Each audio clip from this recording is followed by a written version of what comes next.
As indicated, I'm Luke Drury with Legislative Research, Fiscal Analyst, and I will be going over the budget for the Department of Wildlife and Parks.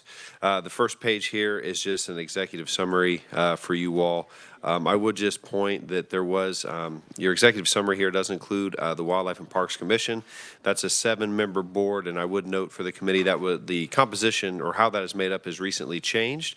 That board is appointed by the governor, Speaker of the House of Representatives, the President of the Senate, and the Attorney General. They all have different appointments to the commission. On this first page here, I would just draw attention to a couple of items here for the committee, and that would be the 2025 actuals for State General Fund. That is going to be related to some one-time monies that included some monies for the Flint Hills Trail, some dam repairs, and then an El Dorado shower house upgrade. That was $3 million for the Flint Hills Trail, about $2 million for dams, and $200,000 for an El Dorado shower house. So I would just note that's why you see that $5 million there in 2025 when you compare that to the other numbers. When we flip over then onto the next page, on page 2, that's your budget and policy snapshot. No enhancements or supplementals were requested by the agency, nor any new funding sources or that sort of thing going on with the Department of Wildlife and Parks for this particular budget cycle. When you flip over onto page 3, you will see here a summary of expenditures over the last 10 years. You will note that it's not always historic that the Department for Wildlife and Parks receives general fund. However, you will see in FY 2020 and FY 2021 there was some general fund expenditures. That would relate to some emergency flood damage repairs that occurred during those fiscal years or just before those fiscal years.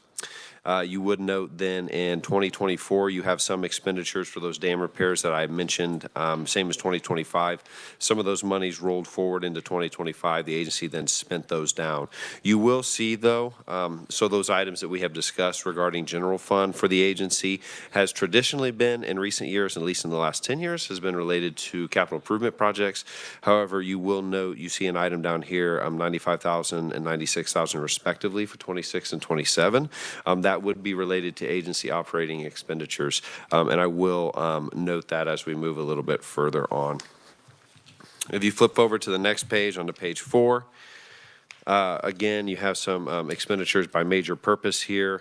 You may note that you see some contractual services decreases from 2026 into 2027 approved, or excuse me, the 2026 approved versus the agency's request, while then you also see some increases down here for aid and assistance. I would note that would be due to the agency budgeting some of those expenditures separately. For example, payments made to landowners through the walk-in hunting program, WIHA, are being coded as aid to locals or other assistance as opposed to in contractual services. I would note that for the committee.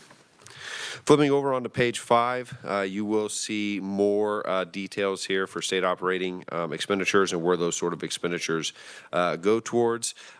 Many of these expenditures, fees for professional services, for example, that's going to show a lot in the agency's ecological services program. That's going to be related to funding research projects for some non-game species. You'll also see some expenditures in there for rents and leases. That is going to be related not only to some of the office space, but that would be related to any lands that the KDWP leases either from the Corps or others. So I would just note that there for the committee as well. Flipping over onto page 6, you've got some more tables here that show state aid, other assistance, and capital budget. Flipping over onto page 7, you will see expenditures by program. I would just note for the committee that you see the grants program here. You don't, you have actual expenditures that show in 24 and 25. The agency has indicated that those grants are being budgeted within each individual program as opposed to its own discrete line. Moving forward, those actual expenditures will show in those different programs, and the grants program will fall off as the agency is no longer using that. And then you also see the FTE table below. On flipping over to page 8 is our expenditures by fund. Excuse me. As you will note here, the agency does maintain 3 kind of main fee funds. You see that there with Parks Fee Fund, Boating Fee Fund, and Wildlife Fee Fund. The agency is, though, as the committee will know, is mostly a fee and federal funded agency, with some money coming from the EDIF and then a little bit from the water plan and also state general fund. Flipping over onto page 9 is a review of the Wildlife Fee Fund. So hunters and fishers in the state, when we're purchasing our hunting licenses, our tags, turkey tags, deer tags, that sort of thing, out-of-staters as well, that money will be receipted to the Wildlife Fee Fund. You can see estimated expenditures and revenues there for that particular fund. If you flip over onto page 10, that is the Parks Fee Fund. So that would be those fees that are charged to individuals when you're going to visit a state park. Those receipts then are deposited here into the Parks Fee Fund. You can then see the estimated revenues and expenditures for the Parks Fee Fund for the current budget cycle. The analysis will begin on page 11. FY 2026, as the committee will know, this top table here it represents a sort of tracking sheet, and then down below we have a narrative explanation. I would note for the committee that the number that aligns with the line on the table does have a corresponding narrative entrance down below. Item number 1 is that approved number. The legislature passed and the governor enacted one bill totaling $128.7 million from all funds. That includes $4.2 from the EDIF. That's for 2026. The agency did reappropriate $61,523 EDIF funds. I would note for the committee that is mostly attributable to those National Guard and disabled veterans licenses.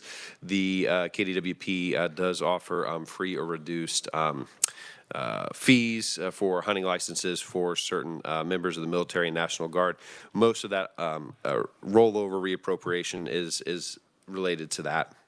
Item number 3 is capital improvements. The agency's revised request does include an increase of about $7.2 million. That includes $600,000 ARPA for a total of $34 million in capital improvement projects in 2026. That is an increase of 26.8% above the approved number. I would note that the agency indicates that this is mostly related to federal disaster grants. Those monies will be budgeted towards a visitor center at Tuttle Creek. They would also note as well that the agency is working to spend down some federal dollars so that way they are not reverted back to the reverted back to the federal government, instead spending those down, and also some increasing some state matching funds there as well, as Wildlife Fee Fund is going to be utilized to help draw down some federal dollars. I would note that a lot of those capital improvement expenditures are going towards shooting range development. If you flip over onto page number 12, that item regarding the $600,000 ARPA, if the committee will remember, the Department of Wildlife and Parks was awarded $10 million ARPA. This would have been through the Sprint program offered by the Department of Commerce. That was to put in a bunch of different visitor centers all around the state. They did indicate that this $600,000 is that remaining balance. That's going to go towards Little Jerusalem State Park and Lehigh Portland State Park in 2026. The agency does estimate expending all of those dollars in the current year and not rolling any over. Item number 4 is the Ecological Services Program. There is an increase there of $2.9 million for a total of $6.9 million. That is an increase of 71.8%. I would note that the agency indicates that that is essentially a function of some items, things that were going on at the federal level. Some federal grants were delayed or not awarded during the state fiscal year 2025. As a result of that, those monies that were initially estimated to be received in 25 were not. They are going to be received in 2026. Not just those receipts, but then also any new awards for 2026. So essentially, you've got a little bit of a doubling up in the current year as a result of slower disbursements from the Fed in fiscal year 2025. As indicated earlier, many of those expenditures are related to contracts with universities and others to conduct scientific surveys and research on non-game species. I also did include a little bit of information there regarding what the Ecological Services Program at the Department of Wildlife and Parks works to do. Item number 5 is public lands. That's going to be a decrease of $2.5 million for a total of $15.1 in 26. That's a decrease of 14.5%. That decrease is primarily attributable to a decrease in expenditures from the Wildlife Restoration Fund. Some of you may be familiar with the Wildlife Restoration Fund, as that is the fund that is directly correlated with the Pittman-Robertson Act of 1937. The agency is estimating reduced expenditures for some fleet replacements for heavy vehicles and equipment for land management. Those are being diverted to FY 2027 as opposed to 2026. And then also, too, I would note that while you are seeing a reduction in expenditures from the Wildlife Restoration Fund for public lands, as stated a little bit earlier, the agency is estimating increases for capital improvement projects. So essentially, those funds from the Wildlife Restoration Fund are being shifted from Public Lands Division to capital improvement projects. Also did include a little bit more information there regarding the public lands program at the Department of Wildlife and Parks. Item number 6 are those all other adjustments made by the agency. I typically refer to these as the rats and cats in the budget. That's a net increase of about $622,000. You can see here I list out the other agency programs and the changes that were made there. Those increases mostly attributable to the Endangered Species Federal Fund, and again, partially offset by some expenditures of Wildlife Restoration Fund. That's on the top of page 13. Mr. Chair, I can certainly answer questions, or I can move forward to FY 2027. Go ahead and finish 27 first, please. Thank you, Mr. Chair. I would note for the committee as well.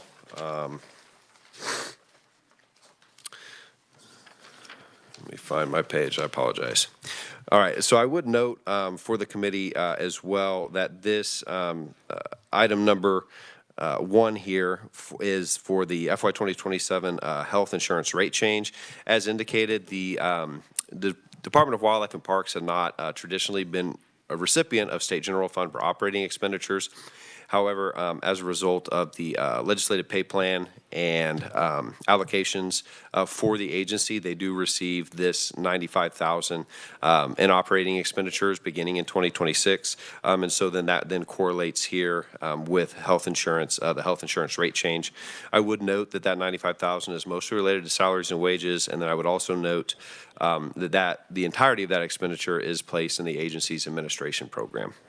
But as the committee has heard through other budgets, there is a health insurance rate change for this particular agency. It totals $871 for group health insurance. Item number 2 is the CAPERS rate change. Again, the committee will be familiar with this.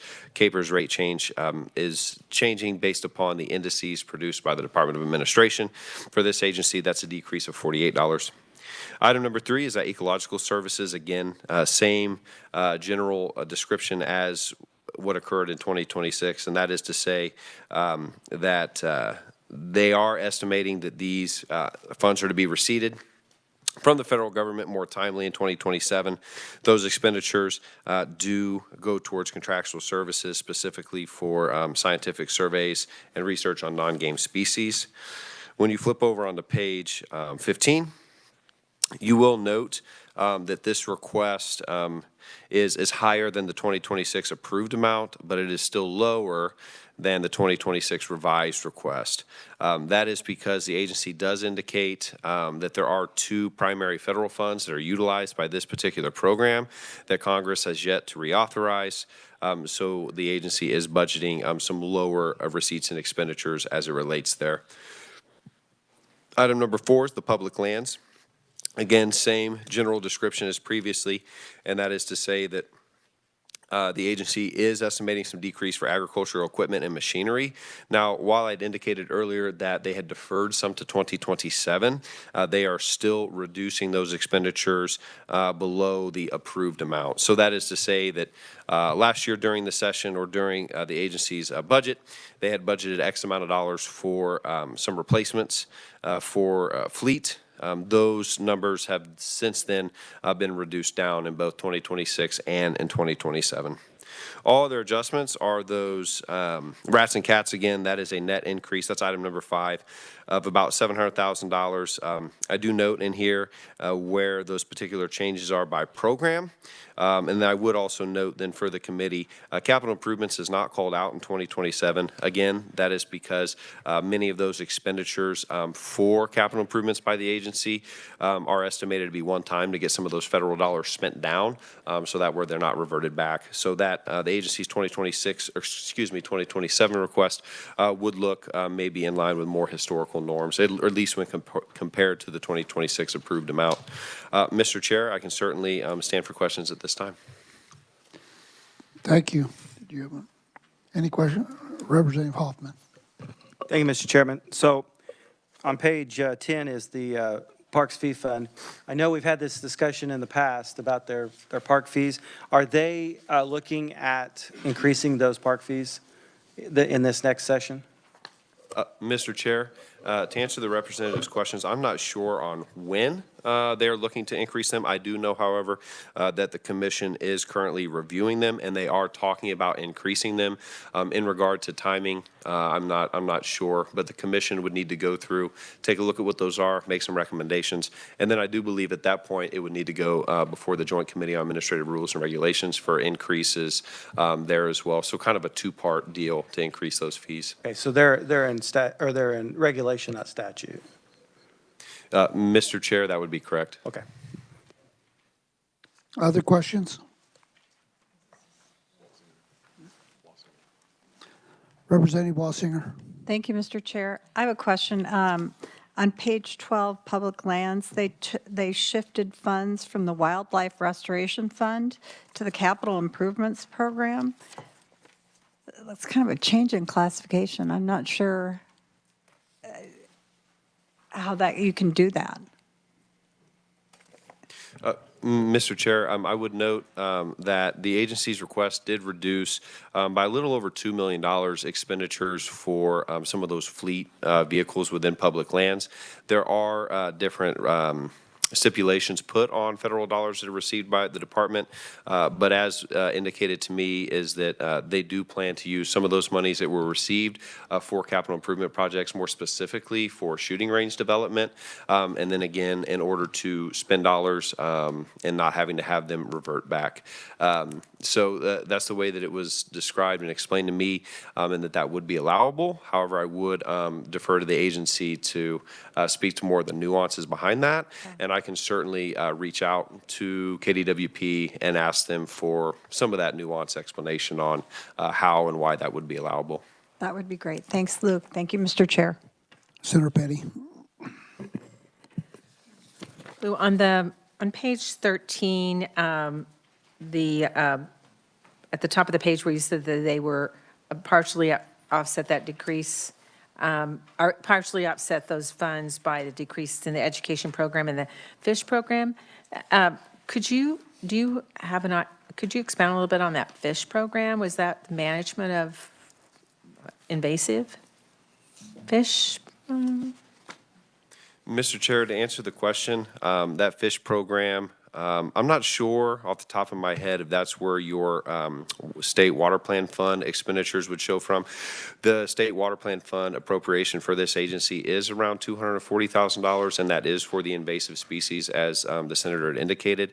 But the fish program also includes those that either the KDWP at their fisheries around the state do hatch and grow certain game fish that are then stocked into Kansas rivers and ponds. There are also some contractual some contractual service expenditures for some of those fisheries sort of programs as well.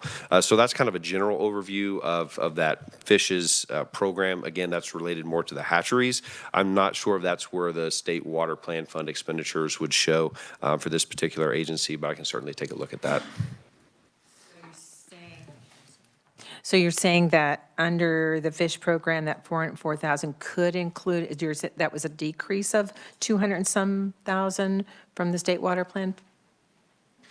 Mr. Chair, Senator, no, the agency is not requesting any decreases in state water plan fund expenditures.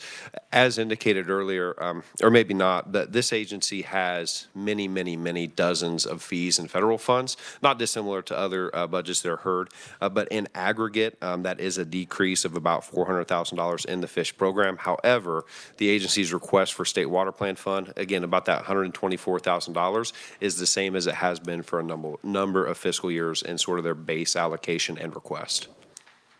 Thank you. Other questions? Senator Fagg. Thank you, Mr. Chairman. Thank you for your presentation. You talked about federal funds spend down, and then you talked about shooting ranges. I was wondering if any of those funds could be used for dam repair. You know, we're talking federal money, and that's something you might ask them, because that is something that needs to be done, that we got a contingent liability on some of them, I think, that would be interesting to kind of consider that. Thank you. Any other questions? Seeing none. Do you have another one, Luke, or no? That's it for me That's this yours. afternoon. Thank Okay. you very much, Mr. Chair. Yes, members of the thank committee. you, Luke. Next, we'll have the Office of Information Technology Services, James Fisher, Assistant Director of Information Technologies with KLRD. James, welcome committee.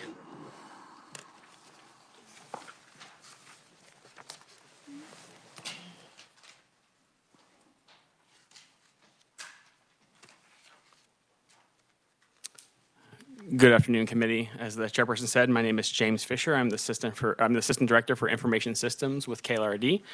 Today, I'll be presenting the budget for the Office of Information and Technology Services to you. You should have two documents in front of you. OITS has on-budget expenditures and off-budget expenditures, and they'll be presented in two separate summaries today. We're going to start with the on-budget presentation today as well. It'll generally say in the headers on budget, and all the tables will be outlined in blue, just for a quick visual check or reference to make sure you're on the right piece here.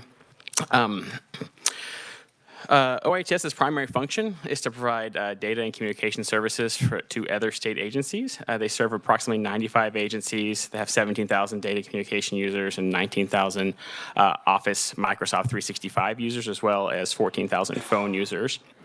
As I mentioned, they're split between on and off budget expenditures. The on budget expenditures are primarily for statewide IT infrastructure projects and network repairs, as well as cybersecurity initiatives. And these are mostly funded with state general fund and federal dollars. Off-budget expenditures are primarily for services that OITS renders to other state agencies. We classify them as off-budget expenditures because they are accounted for in the individual agency requests. So you've probably heard a couple today for that matter. We do this to avoid double counting of the allocations. So again, we're going to jump to the on-budget presentation. It looks similar to the documents you've already seen. Page 1 has the executive summary, kind of giving you that short overview I just gave on OITS, as long as how it fits into the general state budget. Page 2 is that budget and policy snapshot. The agency in FY 2026 had no supplemental requests, but they did have 2 enhancement requests in 27, and we'll get into those a little more in detail when I get to the analysis portion of the presentation. Page 3 shows that 10-year trend that you guys have seen today. Generally, you'll note there a pretty substantial increase starting in 23 up until this year. That is primarily for cybersecurity initiatives that the legislature has approved in various budget cycles, as well as a specific bill that provided SGF appropriations that we'll talk about as well in the analysis portion. With that, we're going to go ahead and jump to page, I believe, 9 to start the analysis. I'm sorry, page 8 to start the FY 2026 analysis. So again, we have that table that has the corresponding item number in the narrative below.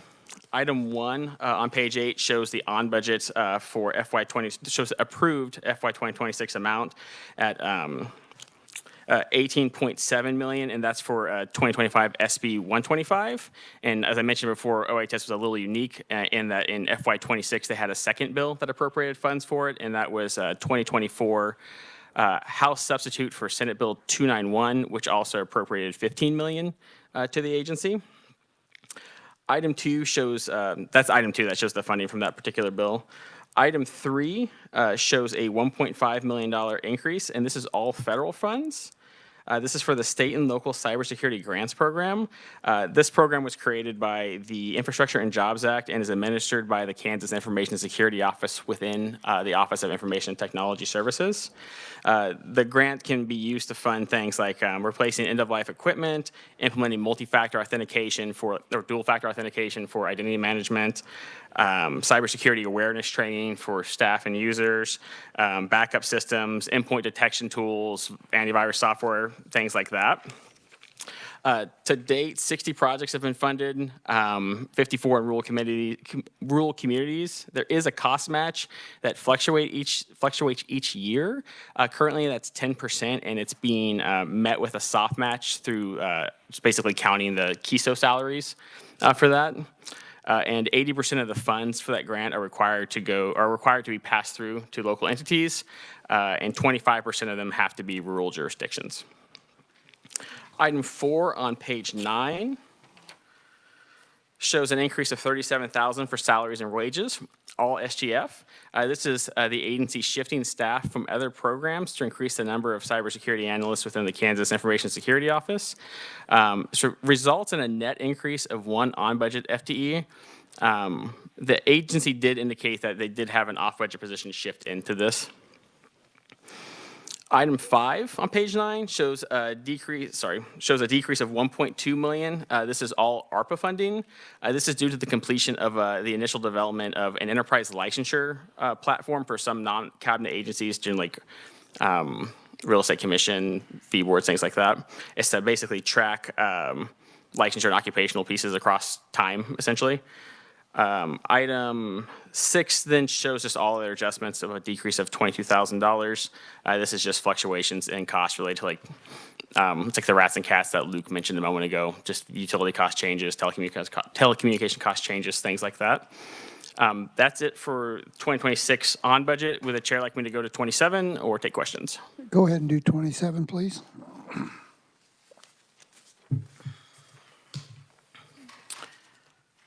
On page 10 starts the 2027 analysis. So item 1 shows that ARPA project completions in FY 2026. It's basically, we're just backing out that 1.2 million out of that number. So the approved amount is the 18.6 million in 25, or in the approved. Item 2 shows the data center as an enhancement stopgap. This is the agency's first enhancement request. They're asking $8 million, all SGF, to fund a one-time cost gap for a new data center as a service contract transition. Essentially what had occurred here is the state's data center contract expired. The negotiations didn't complete until after the budget cost indices were published for the year. And so there is essentially a gap in what it costs to pay for that program right now. So they're asking for SGF to fund that gap. And then we have the second request, item 3, is a professional services. It's for staff for professional services and non-cabinet agencies. They're asking for $250,000 in 3 FTE positions to provide dedicated IT resources to support non-cabinet agencies that didn't have IT staff that they could absorb for onboarding. So they're basically offering additional services, and they need more staff to support the services that they're offering to agencies that may not have had technical support before. Item 4 on page 11 shows an FTE realignment. This is the same item as 26. The agency is essentially requesting $47,000. Again, they had that shift of FTEs with a net increase of 1 there. Item 5 shows the state the state and local cybersecurity grants that was in 26. It's $1.5 million. Once again, same items. Item 6 shows the complete spend down of all the ARPA funds. So now they had $2.4 million remaining. Those projects have been completed for network modernization and security efforts, and it's just showing that they've expended their ARPA funding prior to the September 2026 deadline. And then I have all their adjustments as a decrease of $13,000, again, for just rats and cats, little utilities adjustments, things like that. I can take questions on the on-budget 27, or I can move to the off-budget presentation. Let's do questions on this one. Any questions on the on-budget? Representative Wassinger. Thank you, Mr. Chair. It was my understanding when we passed 291 that the Office of Information and Technology would have more employees, but we would take employees that were embedded in other agencies and put them on their budget line. Why are we not seeing elimination of FTEs in all these agencies that we are shifting? It seems like we're just getting more, and they've got, their budget is going berserk because of all the people they have. If I remember correctly, in SB 291, there's provisions that will essentially move cybersecurity personnel out of the agency and put it under the direction of the relevant CISO. I do not believe those provisions go into effect until this year in 27, so the next fiscal year. I don't know why you wouldn't see that in agency budgets right now. There is also a sunset provision in that ends in 27 as well. So unless action is taken, that would go away, essentially. Does that answer your question? Not really, but I would like to see the breakdown of that. Okay. If they could get it to me. Thank you. Thank you, Mr. Chair. Other questions? Seeing that, if you want to proceed on the off-budget. Sure. So this is an entirely separate document. It looks a little different. It doesn't have the pie charts on the front here, just because it is dealing strictly with off-budget, and the tables are all outlined in red. Let me get to my notes in the correct spot here real quick.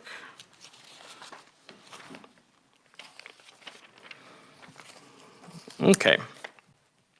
So again, we have off-budget expenditures. It's the primary expenditure for OITS. There again, it's what they've charged other agencies for their services, and we're counting this off-budget to prevent double counting or double allocation of their expenditures. Document is organized in a similar fashion. Page 1 had that overview. Page 2 has the policy snapshot. Because it's off budget, there's no supplemental or enhancement request here, but I did note 2 larger cost drivers, increased drivers there, again, relating to data center as a service, and then the enterprise licensure platform we spoke about in the on-budget has now shifted to being paid for by like agency usage, essentially, so you'll see that there as well. Page 3 shows your tenure data, which has a steady trend upwards. This is generally just increased utilization of OITS's services, as well as the increased cost of technology.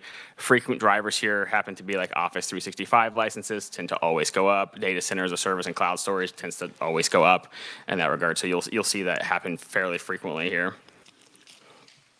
We'll go ahead and jump to page 8 for the fiscal year 2026 analysis.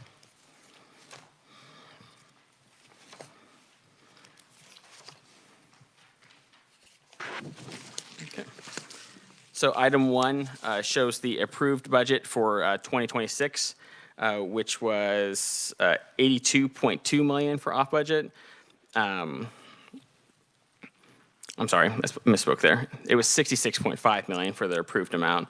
The off budget revised estimate is $82.2 million, which is an increase of $15.7 million above the approved amount.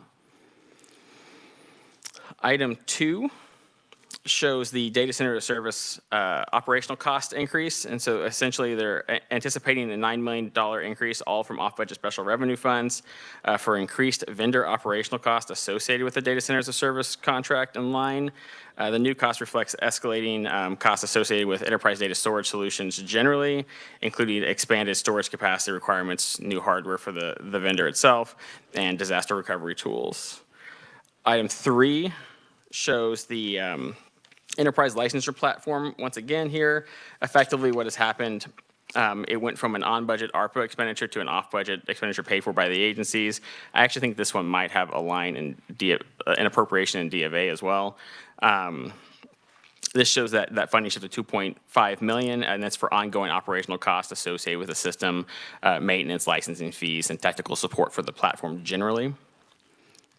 We're going to go to page 9, which will show item 4. Item 4 shows a $2 million increase for increased utilization of the Microsoft Azure platform, which is a cloud computing tool utilized by state agencies. Azure can provide things like some data storage, application and database hosting, and other cloud computing options for like virtual machines, things like that. Its cost varies just based on like your usage time, your data storage, and the resources that you're utilizing for the tool. Item 5 shows an increase of $1 million,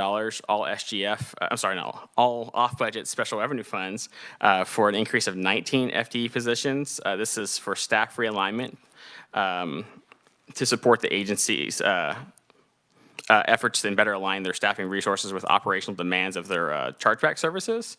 The agency did indicate that 12 of these FTE are essentially new, and then the remainder are like part-time interns. So in the accounting system, they show up as 0.5 FTEs, and that's typically not been the case. It just happened showing up as, it counts as 19 because there's about 15 of them with a total of 7.5 full-time employees equivalent. Item 6 shows a $525,000 increase for increased utilization and scope for the product ServiceNow, which is effectively OITS's IT help ticketing tool, as well as what they use for IT inventory management. Item 7, they also offer this service across the other state agencies to partake in that too. Item 7 shows an increase of $500,000 for the Cisco SmartNet desk phone upgrades. This essentially was an upgrade to state agency desk phones in WebEx to allow them to use WebEx voice calling and soft phone capabilities of the phones. Item 8 shows an increase of $460,000 for additional Microsoft 365 licenses and other like one-off specialty Microsoft licenses. They're just anticipating increased utilization of the tool or having to purchase new like Windows Server licenses essentially. Item 9 shows an increase of $200,000 for building rent. This is an increase due to the agency underestimating their rent costs in the previous budget cycle. And item 10 shows a $460,000 decrease, again, due to general fluctuations in indirect costs. I can take questions on 26, or I can move on to 27. Go ahead and do 27s, and we'll do questions. Will do. Okay, page 10 is the start of the 27 analysis. This is actually going to look very similar to what we just discussed. So the agency's total off-budget request for 27 is $85.4 million. It's an increase of $18.9 million above the 26 approved, or about 22%. I'm sorry, about 28%. Item 1 shows the $12 million increase, again, for the data storage as a service cost, just general operational cost, again, related to things like vendor hardware refreshes. In this year, they have new cost indices for data storage, particularly, and then a cloud service, just a flat rate charge on cloud services in the budget cost indices for state agencies. Items 2 through 8 are virtually identical to what we discussed in 2026. Would you like me to go through them again, or there is one minor difference? Oh, no, sorry, that difference was in the on-budget, so there is no difference between items 2 through 8 here. Yeah, I don't think you need to repeat the others if you just, whatever you found as far as changes. Sure. There's no difference in changes there. So I'll just go ahead and jump to item 9, which is all of their adjustments. And that's, again, just decrease of $381,000, again, for just different indirect costs associated for the state agency. And that's it for 27. I can stand for questions. Representative Hoffman. Thank you, Mr. Chairman. So, James, the 12 million for the data center cost, is there there's a data center cost up in the approved budget too, right? So the new cost was $12 million more for the That new is an contract? increase, yes. Okay. And that's going to be probably every year, right? That plus you would see the 8 million SGF in the on budget would eventually become off budget in 28. Okay. And how much was the data center before?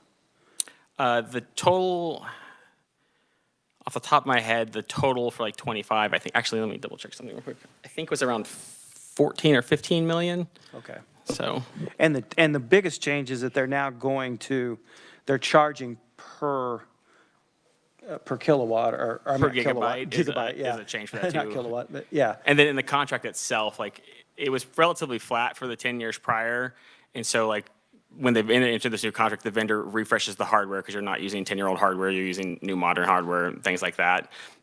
Cost between hardware had changed significantly in 10 years, over the cost of 10 years. So that's baked into the cost as well. So it would be anticipated to be higher than what it previously was. Right. So a given agency, if they use more the next year, they're going to pay more. Yeah, there and is then that's going to go up. Yeah, there is a 27 cent per gigibyte per month charge that's also started, that actually started in 26. Okay, that's what I So, thought. yeah. So my last question is the 12, or I guess it's 19, but they say some of them are part-time. The 12, they're not moving those from on budget. No, what I can tell is there are 12 new ones. There was some off budget that was moved to on budget. I think it was 1 or 2, but it nets out to just the 1 on that. But I honestly, what it looks like is like they coded interns with an FTE amount, and they should have been 0 essentially. Okay. So, but they did indicate 12 are new. So maybe that needs to be clarified a little bit more. Okay. If you could maybe clarify with them a little bit better on that. Yep. So appreciate it, Mr. Chairman. Other questions?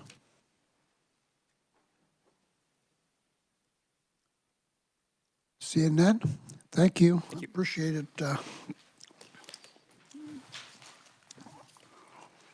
Next, we'll have the Kansas Guardianship Program. Connor Hughes, Legislative Fellow at KLRD. Connor, welcome committee.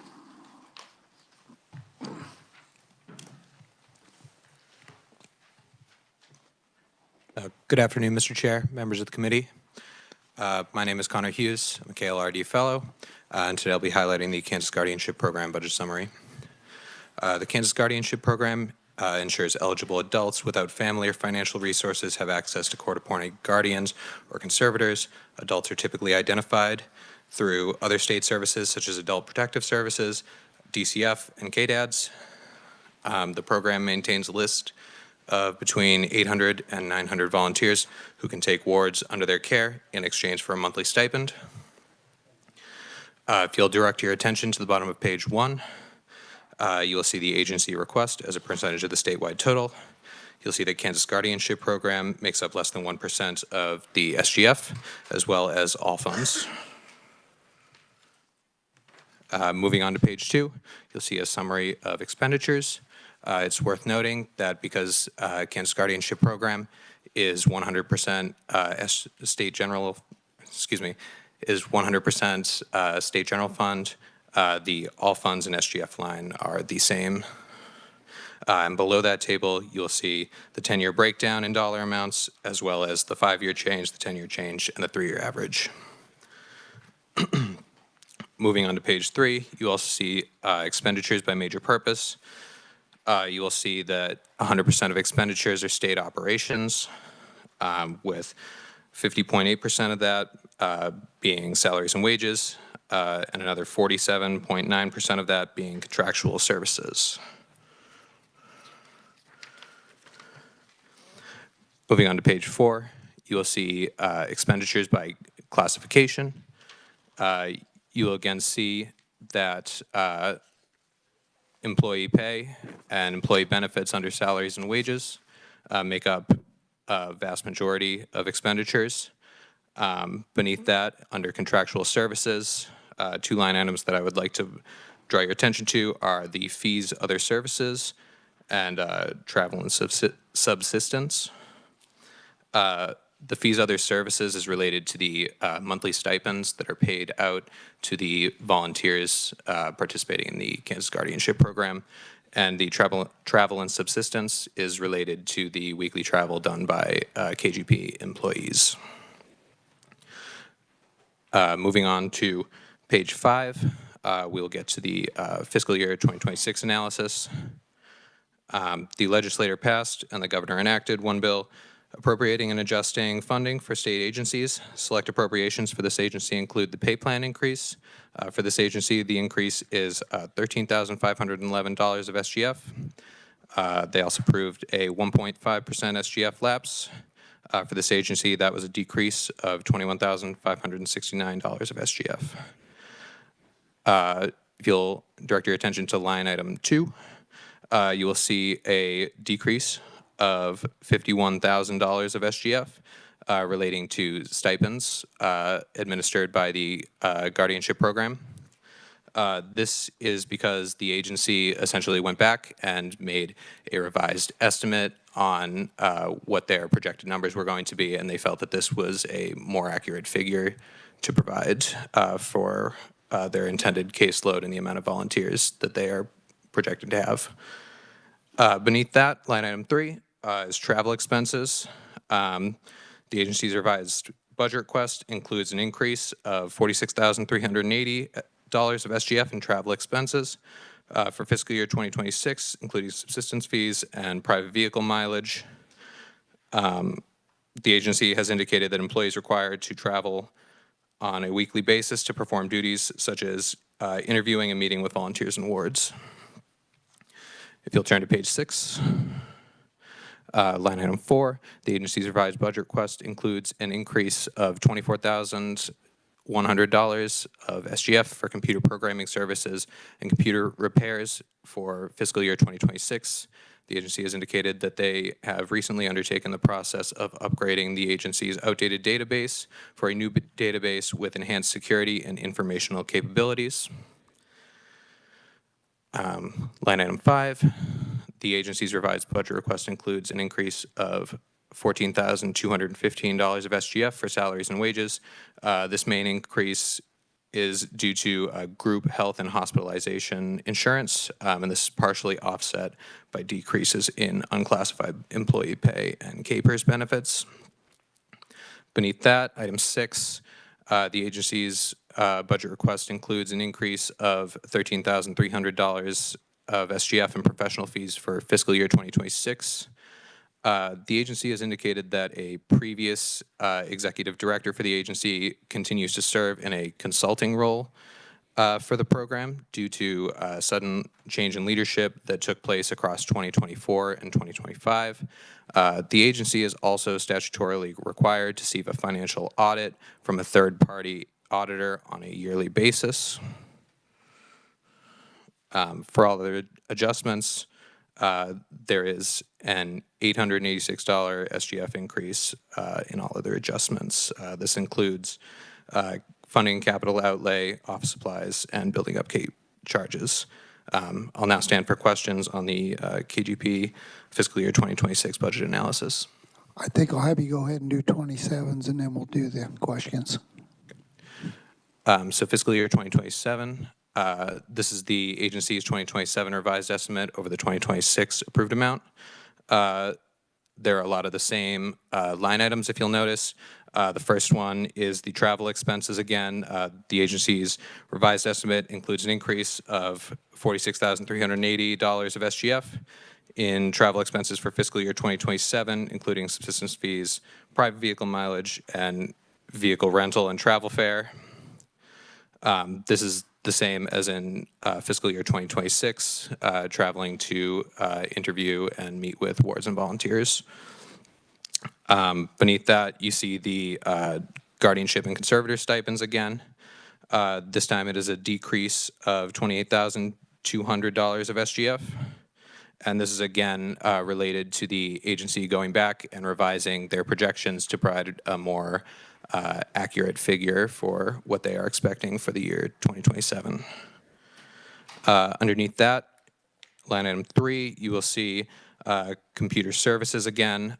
This is again related to the process of upgrading the database to a more modern one, and this is an increase of $26,200 of SGF. Beneath that, salaries and wages, line item number 4. The agency's revised budget request includes an increase of $25,520 SGF in salaries and wages for fiscal year 2027. The main increase is due to increases in group health insurance and hospitalization insurance. This is again partly offset by unclassified employee pay and CAPERS benefits decreases. If you will turn to page 8, we will get to the last 2 items. The last one is in professional fees. The revised budget request includes an increase of $14,900 in SGF, and this is again related to the consulting fees for the former director, as well as the statutorily required financial audit from a third-party auditor on a yearly basis. And then for all of the adjustments, the request includes an increase of $6,569 of SGF for all their adjustments. This is again relating to capital outlay, rental fees, office supplies, and general building upkeep charges. I will now stand for questions on the fiscal year 2027 budget analysis for Kansas Guardianship Program. Thank you, Connor. Questions for Connor? Seeing none, thank you. Thank you very much. Next, we'll have the Kansas Department of Labor, Edgar Klein, fiscal analysis for KLRD. Edgar, welcome committee. Thank you. Good afternoon, Mr. Chair and members of the committee. My name is Edgar Klein, and I'm a new fiscal analyst with KLRD. I hope you all are excited as I am today, as this is my very first presentation before any committee. So with that, let's get started. I'll be presenting the Kansas Department of Labor budget summary. To refresh the committee's mind, the Kansas Department of Labor's mission is to provide workers and employers with information and services that are accurate and timely, efficient and effective, fair and impartial. The agency has 6 programs to assist with this agency's mission, and those can be found below. Now, drawing your attention to the first table, labeled expenditures by fiscal year inversion, you'll note that the agency was approved for $11.8 million in SGF in fiscal year 2026. And they maintain this estimate for agency fiscal year 2026. The figure that changes is the all funds amount that has been steadily rising. Note that the fiscal year 2026 all funds amount has increased by $40 million between fiscal year 2026 approved amount and the agency revised estimate. This, as you'll see in greater detail on page 7, is due to rising expenditure on unemployment insurance. Turning the page to page 3, there are several summary of expenditure tables. The first that might stick out to you is the 10-year expenditure history graph with the big green all funds line. Note that this rise in expenditures is tied to COVID. To give you a better breakdown of what those expenditures are, I'd like to draw your attention to the expenditures by category table on page 4.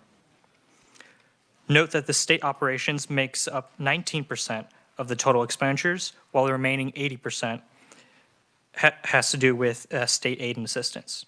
Those are very broad categories, so we've broken that out for you all further on page 5 and 6. On page 6, you'll see that the state aid and assistance directly correlates to employee benefits. Turning your attention to page 7, the expenditures by program is now in a condensed view. Furthermore, at the bottom of the page, you can find the FTE count for the agency. Note that there is a decrease of 44 FTE positions from fiscal year 2026 approved to the agency estimate. Moving along to page 8, you'll find more information about the agency's largest fund, the Unemployment Insurance Trust Fund. This is a brief synopsis of what the fund is and how it's administrated. Now moving on to the analysis portion of this budget presentation, we will now start on page 9. First, some notable changes in the approved budget that occurred in 2025. The legislature added $35.5 million from the Employment Security Fund for unemployment insurance payments for fiscal year 2026.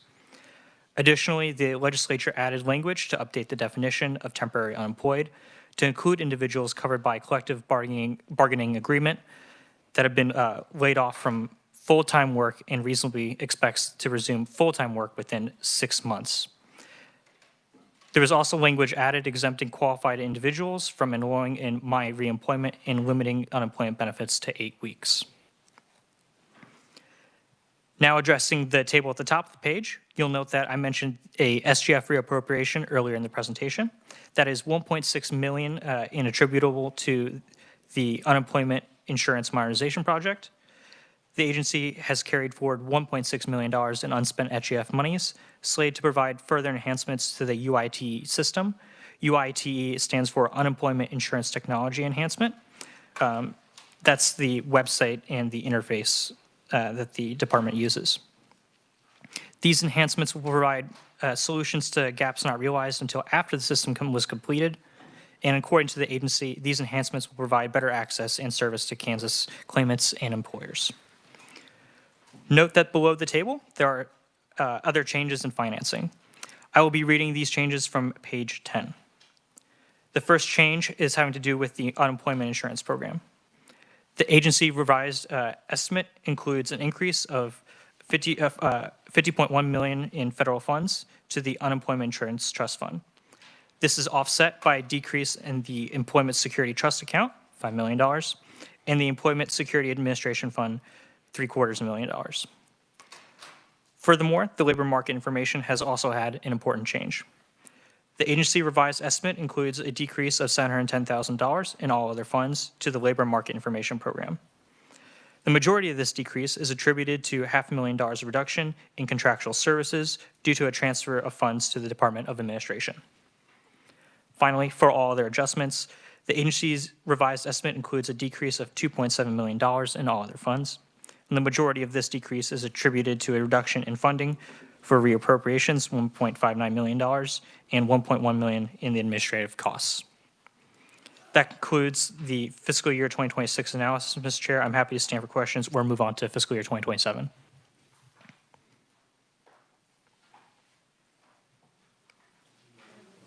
Sorry about that. Are there any questions? All right, Okay. go ahead. The fiscal year 2027 analysis begins on page 11, and you'll see a familiar-looking table. However, this year, the agency has 2 enhancement requests. The first being for the Wizard of Jobs program. The agency is requesting an enhancement of $265,000 SGF and 2 FTE positions for fiscal year 2027, reoccurring annually, to fund the initiative Today's Occupations, Tomorrow's Opportunities. The Toto Wizard of Jobs is an intuitive career coaching site that will engage students in early and often career exploration planning activities, encouraging discovery, interests, and talents, as well as identifying pathways and experiences that could lead to real employment opportunities in Kansas. The other agency request is for IT support. The agency is requesting an enhancement of $330,000 SGF for fiscal year 2027, reoccurring annually to pay for increased data storage fees negotiated by the Office of Information Technology Services. OITS is in the process of negotiating data storage services for the state of Kansas. The cost of this contract contains an additional estimated 27 cents per gigabyte, more than the current cost. KDOL estimates this to be an additional cost to the agency of $27,000 per month, plus the 2% administrative fee of $540 for a total ongoing annual cost of $330,000. There were also a few notable changes in financing for the agency, the first having to do with the unemployment insurance program. The agency request includes an increase of $55.7 million in financing for the unemployment insurance program funded by federal funding. This is offset by a decrease of $8.2 million in all other funds due to a base decrease in the In the Employment Security Trust Fund account, $5 million, and the Employment Security Administration, $3.2 million. For administration, the agency request includes a decrease of $1.9 million in financing for administration funded by all other funds. There was also a slight decrease in SGF in the amount of $16,500 due to a reduction in contractual services. For workers' compensation, the agency request includes a decrease of $1.5 million in financing for workers' compensation funded by all other funds. This decrease is attributable to a decrease in the base financing for contractual services, 1.5, and capital outlay, 300,000. There's also a slight offset due to an increase in salaries and wages of 340,000. For labor market information, the agency request includes a decrease of $695,000 in financing for labor market information funded by all other funds. The majority of this decrease is attributed to a $500,000 reduction in contractual services due to a transfer of funds to the Department of Administration. Also, there is a slight increase in SGF in the amount of $67,000 due to an increase in salaries and wages. For industrial safety and health, the agency request includes a decrease of $160,000 in financing for industrial safety and health funded by all other funds. The majority of this decrease is attributed to $111,000 reduction in contractual services and $72,000 in salaries and wages. There's also a slight decrease in SGF in the amount of $15,500 due to a decrease in salaries and wages. Finally, for all other funds, the agency request includes a decrease of $35,000 in financing for all their adjustments funded by all other funds. There's a slight decrease in SGF in the amount of $5,500 due to the decrease in contractual services for labor relations. With that, Mr. Chair, I conclude my presentation. I'm happy to stand for questions. All right, thank you, Edgar. Committee, are there any questions for fiscal year 2027 for the Department of Labor? Senator Fagg. Thank you, Mr. Chairman. Thank you for your presentation. Wizard of Jobs, is that a new program? Yes. My question would be, why would that be in Department of Labor? Wouldn't that be a K through 12 or community college? I wonder why that fits into that area. Edgar. Mr. Chair, that's a great question. The Wizard of Jobs program also gives out labor data, so that's why it's under the Department of Labor. But I can follow up with the agency for a better answer. Thank you. Yeah. Any other further questions in regards to 27? All right, seeing none. Great job, Edgar, for your first budget that you presented out. Thank you. Just wait till session. All right, so next we have Molly Pratt, fiscal analyst for Kansas Legislative Research Department, and she is going to be presenting us with the Kansas Lottery and then the Kansas Racing and Gaming Commission. Molly.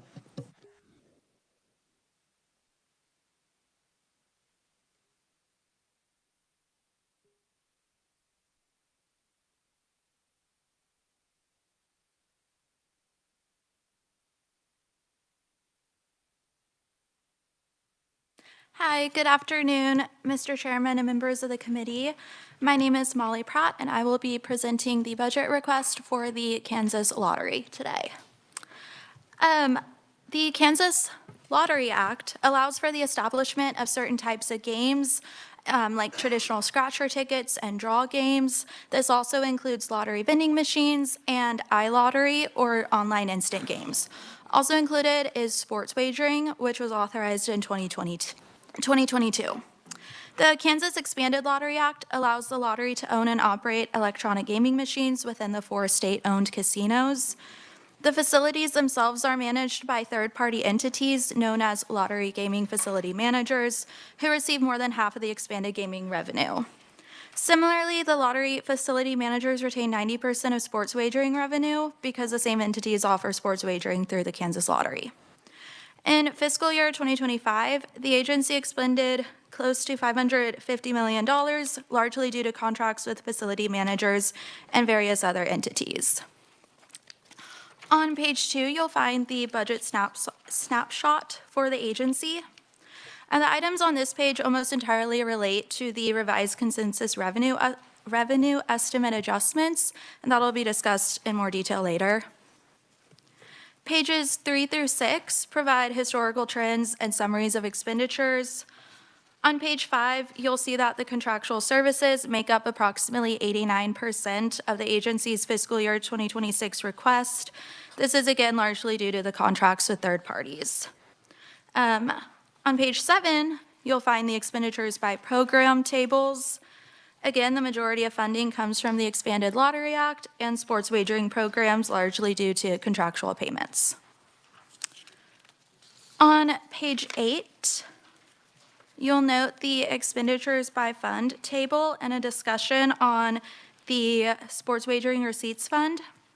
The Kansas Lottery does not receive any state general funds. The main funds relate to lottery operations, prize payments, expanded lottery receipts, and sports wagering receipts. Specifically, the sports wagering receipts fund serves as a pass-through fund for sports wagering revenue. Per statute, sports wagering revenue means the total amount of wagers placed, less prizes paid, promotional deductions, and federal excise taxes. The lottery facility managers retain 90% of their revenue, and in fiscal year 2025, sports wagering revenue totaled $172.8 million. The 10% in state revenue was distributed to the following state funds: the Attracting Professional Sports to Kansas Fund, the Lottery Operating Fund, the White Collar Crime Fund, and the Problem Gaming and Addictions Grant Fund. The analysis for page 2026 begins on page 9. And the agency was previously approved for $496.3 million in special revenue funds in fiscal year 2026. The agency's revised estimate increases by $45 million for a total of $541.4 million in fiscal year 2026, again largely due to the consensus revenue estimates.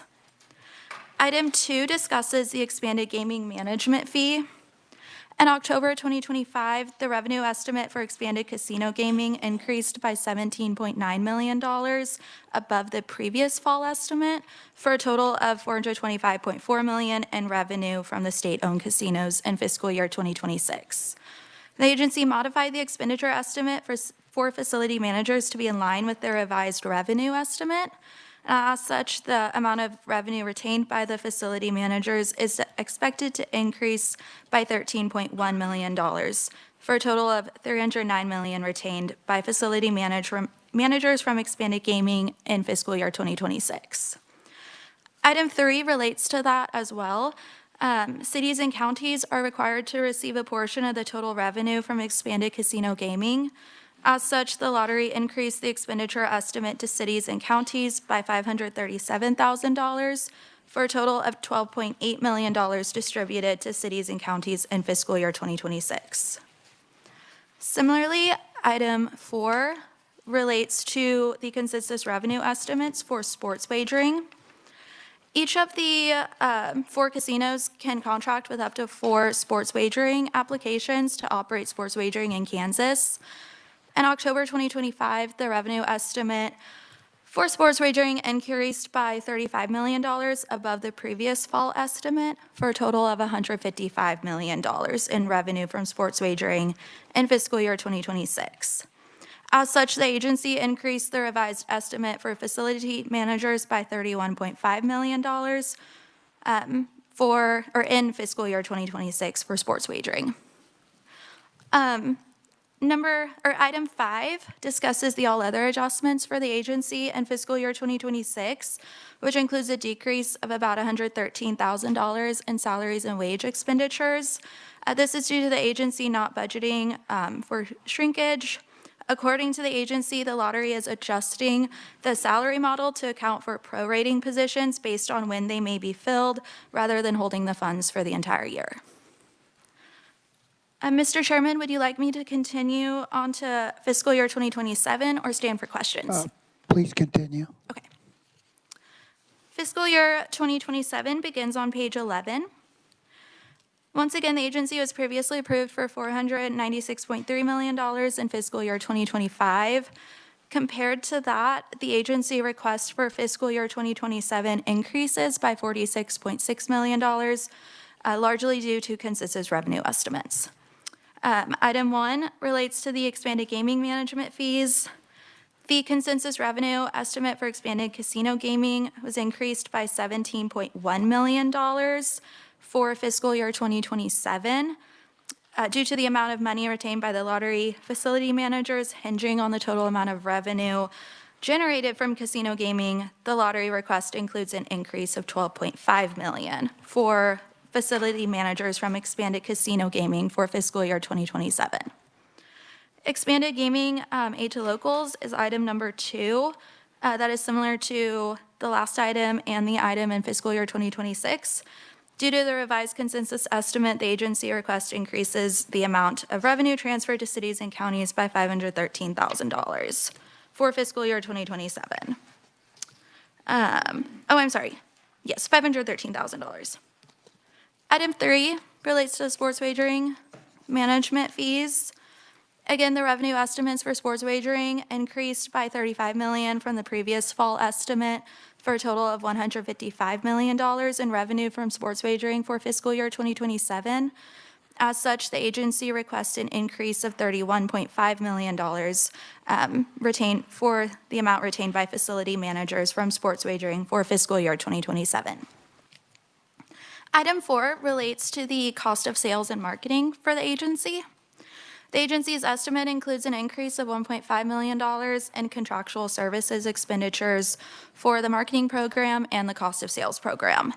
Specifically, marketing costs for the production and placement of advertisements are expected to increase by $950,000 due to rising advertising cost.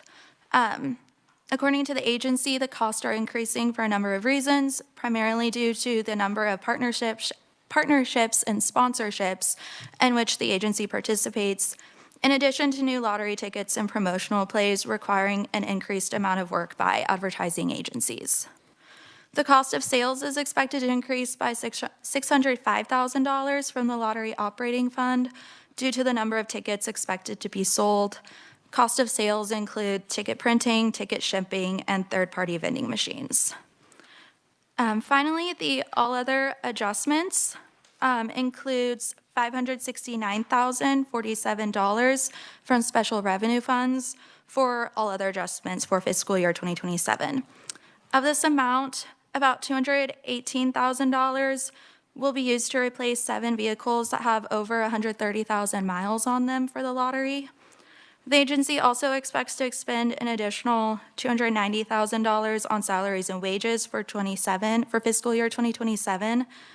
Again, similar to fiscal year 2026, the agency is adjusting the salary model to account for prorating positions based on when they may be filled rather than holding the funds for the entire year. And with that, Mr. Chairman, I would be happy to stand for questions. Thank you, Molly.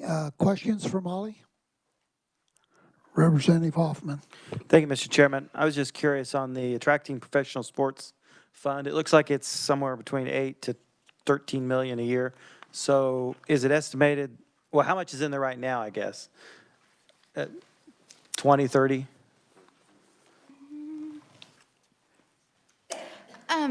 Mr. Chairman, since September 22, when sports wagering was authorized in Kansas, the state has retained $35.1 million. My understanding is there might have been a small appropriation out of that a couple of years ago, but I can get you an exact number after this.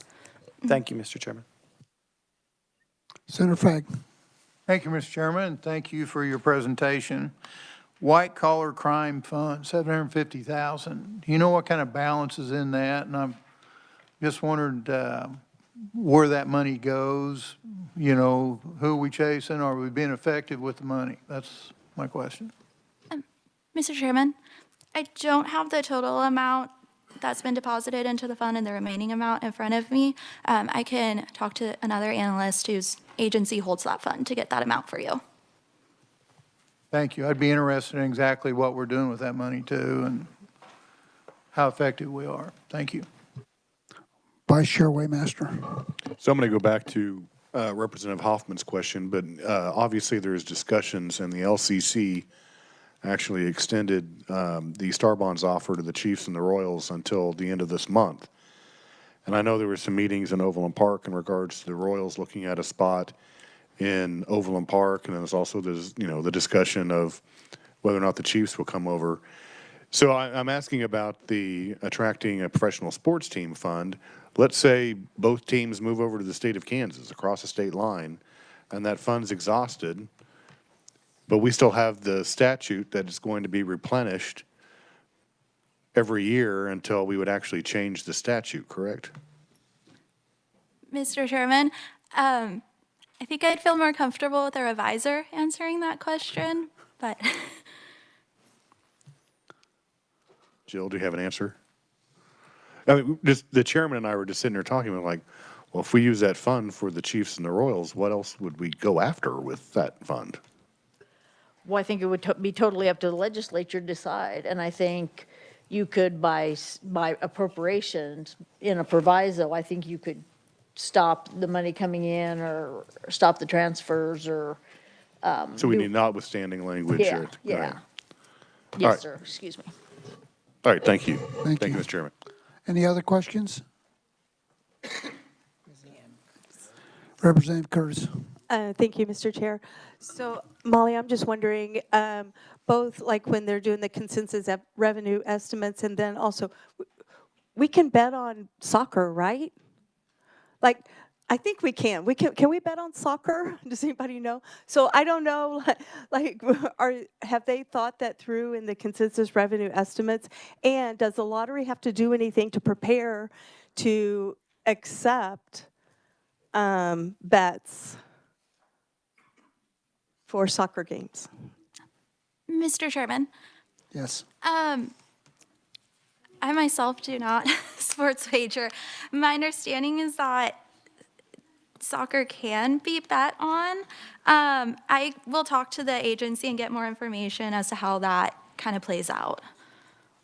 Go ahead. Thank you. And so I was just wondering, because, you know, you're going to be dealing with a whole bunch of different currency and everything. I just didn't know if they had thought through that. We're going to have all these visitors from all over the world, and if they want to place bets, how we accommodate them so that we can get the revenue. I think a lot of them will have credit cards.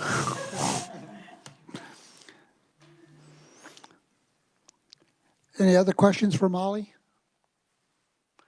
Seeing none, thank you, Molly. Now I guess you have, are you doing the racing also?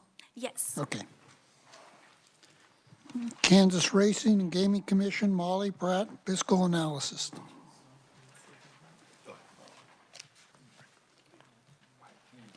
Good afternoon again, members of the committee and Mr. Chairman. My name is Molly Pratt, and I will be presenting the budget request for the Kansas Racing and Gaming Commission. The Kansas Racing and Gaming Commission exists to ensure that racing and gaming activities are conducted with integrity and in accordance with state law. The 2007 legislature assigned regulatory duties associated with expanded casino activities to the KRGC, as did the 2022 legislature when it legalized sports wagering.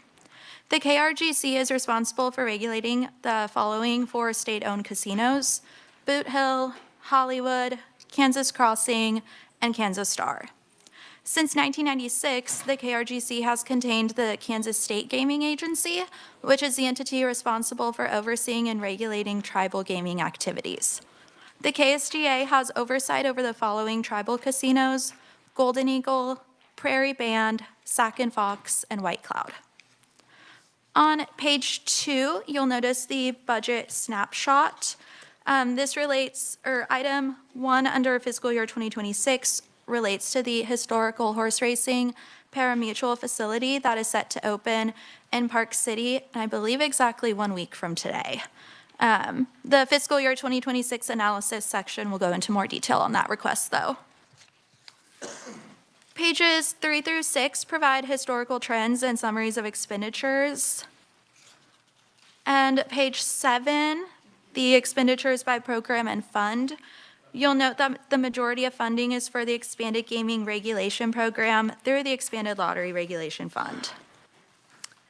The fiscal year 2026 analysis begins on page 8. The agency was previously approved for $13 million in special revenue funds in fiscal year 2026. The agency's revised estimate includes an additional $370 approximately $379,000 for a total of $13.4 million in fiscal year 2026. Item 2 concerns the historical horse racing pari-mutuel facility.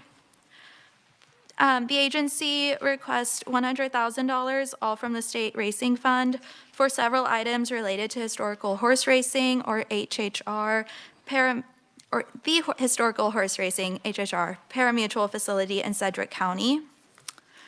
The pari-mutuel facility is set to open next Tuesday, December 15th, under the name Gillies Park City.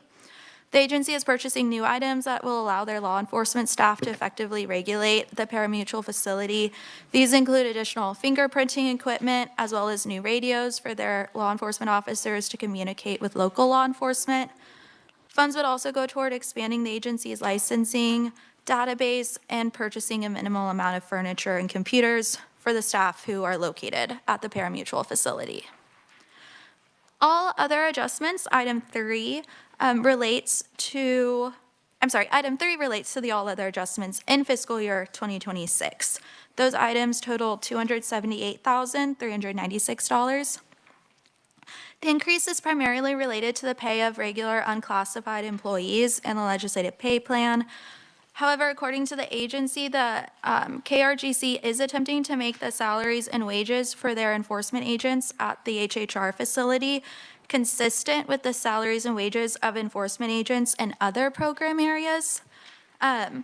Last year, the agents for the HHR facility in Sedgwick County were budgeted at a rate of $26.98 per hour.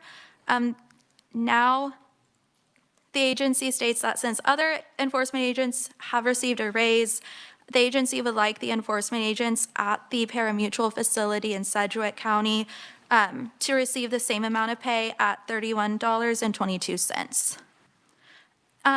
Aside from the increase in salaries and wages, there is a reduction in all other categories of expenditures for the Tribal Gaming Regulation Program due to that agency estimates being high in fiscal year 2026. Lastly, the reduction of 1 FTE for a total of 119.5 FTE is due to the state gaming agency not seeking to fill a position that became vacant due to an employee's retirement. And Mr. Chairman, would you like me to continue on to fiscal year 2027? Please. Fiscal year 2027 begins on page 10. Again, the agency was previously approved for $13 million in special revenue funds in fiscal year 2026. The agency requests an increase of $336,154 for a total of $13.8 million for fiscal year 2027. Item 1 concerns the salaries and wages, which would be an increase of $384,684 for the pay of regular unclassified employees as well as benefits. Again, according to the agency, KRGC is attempting to make the salaries and wages for their enforcement agents at the HHR facility to be consistent with the salaries and wages of enforcement agents in other program areas. They would like to budget they are now budgeting their enforcement agents at the Sedgwick facility to be paid at $31.22, which accounts for the increase. Finally, the all other adjustments include a decrease of $48,530 in expenditures for all other categories other than salaries and wages. This is due to the state gaming agency adjusting their budget request for fiscal year 2027 in order to be in line with their actual expenditures in fiscal year 2025. Lastly, the reduction of 1 FTE is due to the KSGA not seeking to fill a position that became vacant after an employee's retirement. And with that, Mr. Chairman, I'm happy to stand for questions. Thank you, Molly. Questions? Seeing none. Thank you, Molly. Thank you. Yeah, we're moving right to the back page. Thought we was going to be late. Next, we'll move on to the Office of the Governor. Arena Waddle, Fiscal Analyst, KLRD. Ariana, welcome committee. Good afternoon, Mr. Chair. Today I'll be presenting the budget for the Office of the Governor. The Office of the Governor FY 2026 revived estimate totals $62 million in all funds, which represents less than 1% of the statewide total expenditure. State General Fund or SGF expenditures for FY 2026 are requested at $37.3 million, also less than 1% of the statewide SGF totals. If you could please turn your attention to page 2.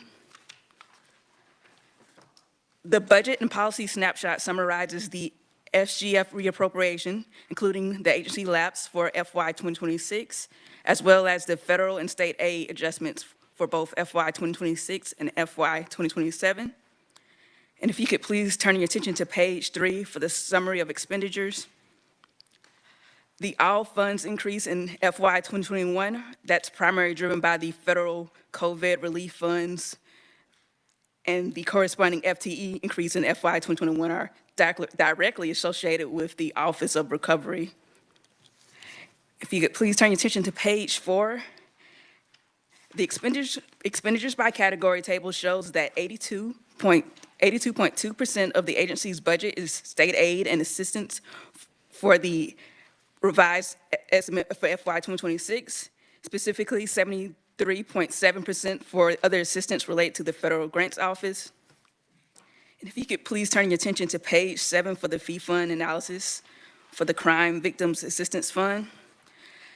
The Crime Victim Assistance Fund provides federal funding to support direct services to crime victims, including crisis intervention, counseling, and emergency shelter. I'm going to note that funding levels fluctuate based on the federal grants. And if you could please turn your attention to page 8 for the FY 2026 analysis. The fiscal 2026 approved budget for the Office of the Governor, including reappropriations, totals about $62.1 million with 57.6 FTE positions. This includes about $37.7 million for the State General Fund and $4.6 million from ARPA, state relief funds, and nearly $19.8 million for all other funds. And the agency revived estimate reflects a net decrease of about $138,000, and I will explain those changes. For item 1, the approved budget, the 2025 legislature passed SB 125, which includes appropriations and adjustments for the agency in FY 2026. And these include the Federal Grants Office, the Child Advocacy Center grants, domestic violence prevention grants, the 2025 pay plan, and the 1.5% SGF lapse for appropriations, and also the travel language that was added. And if you could please turn your attention to page 9 for the SGF reappropriation. For item 2, the agency reappropriated $2.5 million in unspent funds from FY 2025 to FY 2026. That's about 67% of these funds, or roughly $1.7 million. And those are all allocated for grants for domestic violence prevention, child advocacy centers, and the court-appointed special advocates, the CASA, with the remainder going to agency operations. For item 3, the 1.5% lapse for SGF reappropriation, that was about $12,000. For item 4, the other assistance that's related to the grants office, there was an increase of $2.1 million for their assistance, and that included 1.7 SGF, and that was for the reappropriations. The money was reallocated for that was the reallocated amount for reappropriations. Additionally, there were federal grant increases for the family violence prevention, the service grant, and the sexual assault service grant program. And to aid to locals, that's also tied to the grants office, which included an increase of $417,000 in federal funds. The adjustments reflect changes in programs, including the Edward J. Byrne Memorial Justice Assistance Grant, and also the Stop Violence Against Women grant. For item 6, that's contractual services. The changes in this category is tied to the Office of Recovery. There was an increase of $283,000, which include a decrease that it was related to, I guess, a reclassification of expenditure for the Office of Recovery. For contractual services, there were also changes related to the federal grants office, which increases for professional service were related to the support new grants portal, the federal Kansas Implementation Plan, evaluation of the state crisis intervention and program subgrants. And if you could please turn your attention to page 10 for the capital outlay for item 7. So this decrease is related to the Office of Recovery, and once again, it was related to the reclassification of the expenditure from a capital outlay to contractual service. For item 8, salary and wages, the overall decrease was $242,000, and that was partly related to the Office of Recovery and seeing reductions due to ongoing winding down of operations, which resulted in lower pay and employee benefits. Also changes in the federal grants office, which had a reduction of about $240,000, which was in part to a part-time employee replacing a full-time employee. In contrast, the Office of the Governor had increases in salary benefits, salary and wages. For item 9, all of the adjustments that included like a decrease of $3,900 for commodities. There was also a decrease of 2 FTE, which included a decrease in the Office of Recovery, a reduction of 2 FTE, and reductions in the Federal Grants Office, 1 FTE, and partially offset by an increase in the Office of the Governor. Any questions for fiscal 2026, Mr. Chair? Now, if you go ahead and go for 27, and then we'll take questions. If you please turn your attention to page 11 for the fiscal 2027 analysis. The FY 2026 approved budget without reappropriations for the Office of the Attorney General totals about $59.7 million with 57.6 FTE positions. This includes about $35.3 million from the FGF and $4.6 million from ARPA funds and $19 million for all other funds. The agency request reflects a net decrease of about $919,000 from all funds. This includes an increase of 410 SGF and a decrease of 399 ARPA funds. In addition, there's a net reduction of 2 FTEs positions. So for the agency changes, for item 1, other assistance, the agency request includes a decrease of roughly $816,000, including a reduction of about $59,000 for other assistance, 59,000 SGF for other assistance administered by the Federal Grants Office. And this was in part related to decreases in the Edward Byrne Memorial Justice Assistance Grant, or JAG. And for item 2, there were a decrease of $255,000, and this was in part, once again, due to the reclassification of expenditure from contractual service. And I guess similar changes for item 3 that was mentioned in FY 2026. But if you turn your attention to page 12, for the aid to locals, item 4, there's a decline of about $49,000, which includes reductions to the JRJ, or the Federal John R. Justice Student Loan Repayment Program, and JAG funds, partially offset by increases in STOP and the Federal Paul Cordell National Forensic Science Improvement Act grants. For item 5, there's salary raises. There's a decrease of $128,000, and in part due to the Office of Recovery winding down of operations. There are also adjustments in the Federal Grants Office for partially offset with increases in the Office of the Governor, similar to FY 2026. For item 6, all of the adjustments there, a slight decrease for commodities, and this, we also had this same net decrease of 2 two FTE positions for the agency. Any questions, Mr. Chair? Questions for Adriana?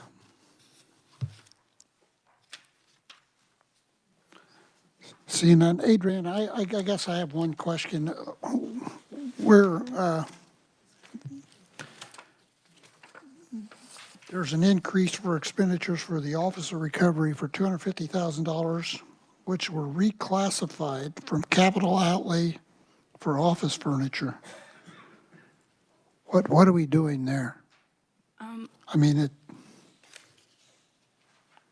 Mr. Chair, I believe that was just due to just a matter of data entry. I think it was originally meant to be a so did they contractual buy service. furniture with that $250,000 or? I will get more information from the agency, but I think initially that was supposed to be placed in contractual services, but it was listed. And are they moving these people to other offices or? I will get, You check on that for me also? yes. Okay, thank you.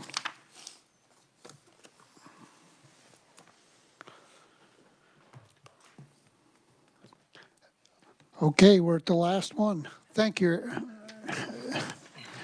The next one is Department Administration, Stephen Wu, Managing Fiscal Analyst, KLRD. Stephen, welcome committee. Good morning, good afternoon, committee. All right, so I'll be talking about the Department of Administration's budget. It'll be in front of you. So this budget has both on and off budget expenditures similar to the Office of Information Technology Services. Rather than include those in a separate document, I have just stuffed a bunch of tables on the back of the document. You'll see similar tables in orangish red. Those will be off-budget expenditures. But for the purposes of this presentation, I will largely focus on these on-budget expenditures because that is what you will largely see in the appropriations bill. So first, just as a bit of background, the Department of Administration has a number of different offices. They are, you may envision as a department for general services for state government. So they do a variety of tasks. You can see the office is organized on the very front page here at the very top. They do everything from, grounds management to procurement and contracts to printing surplus and central mail. There's a wide variety of services that this department provides. Those services, the ones that are paid for by other state agencies, those are the ones those are the dollars that you'll see in off-budget expenditures. What you'll see in the on-budget ones are primarily the main expenditures within the department that are not funded by other agencies. So included within the Department of Administration's budget are also two independent entities. The first is the Division of Budget, which is our counterpart within the executive branch. They assist the Office of the Governor in preparing the governor's budget report, as well as providing a number of services throughout state government for state agencies. Additionally, there is the Office of Public Advocates that submits their budget along with the Department of Administration's. Housed within the Office of Public Advocates is the Office of the Long-Term Care Ombudsman, as well as the Can Care Ombudsman. So if you'll see at the table in the middle of this page, the overall expenditures for the Department of Administration remain relatively stable going into 26 and 27. In fact, we see a big decrease in the all funds number, both SGF and all funds number going from 26 into 27. If you flip to page 2, you'll see a summary of the 10-year expenditures. You'll see a big spike in fiscal year 22. Just want to note this up front. This is just for the payoff of some bonds that we did in that year. Other than that, the expenditures for this agency remain, they hover around $200 million, all funds, roughly, 120, 130 to 150 from the general fund. Flipping through on page 3, I provide some information on the expenditures by major purpose. You'll see the breakdown by expenditures by category at the bottom. The next 2 pages break out those expenditures by category.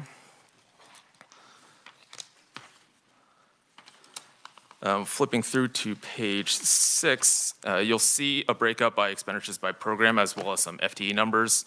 Want to stop the committee on this page real quickly because there's a line for reappropriations on that top table, expenditures by program.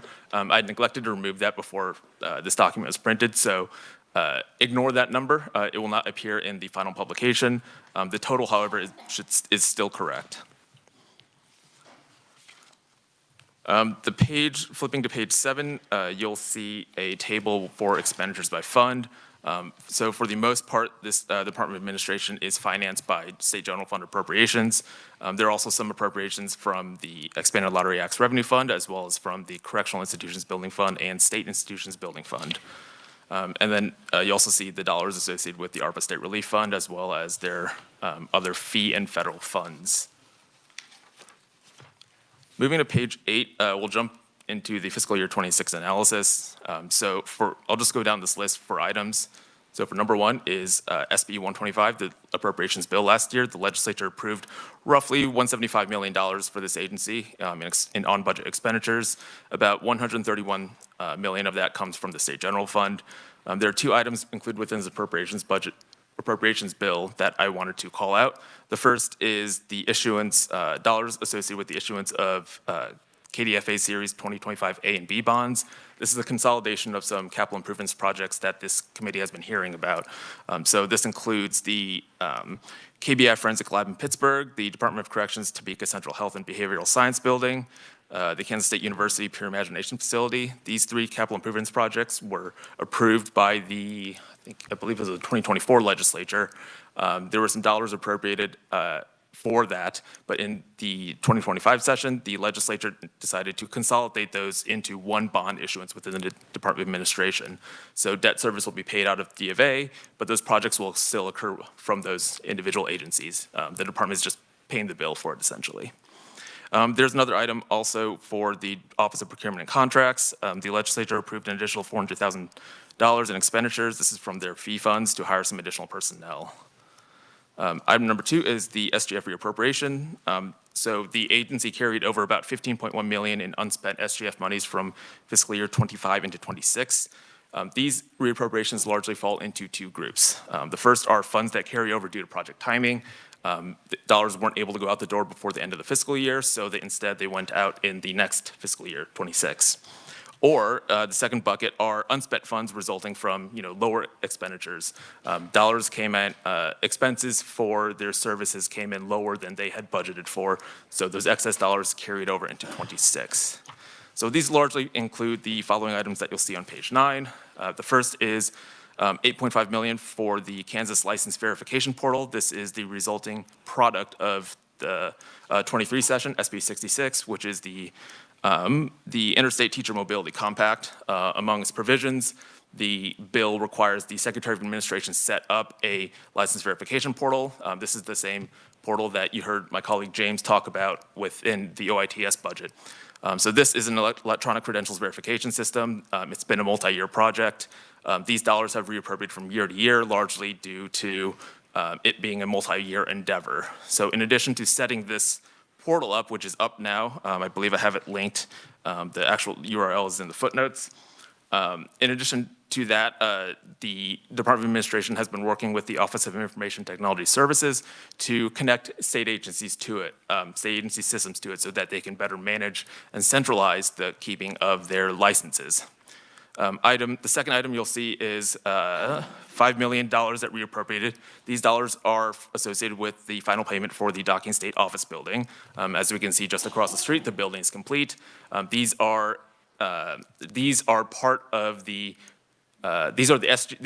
the SGF portion of the dollars for the final payment.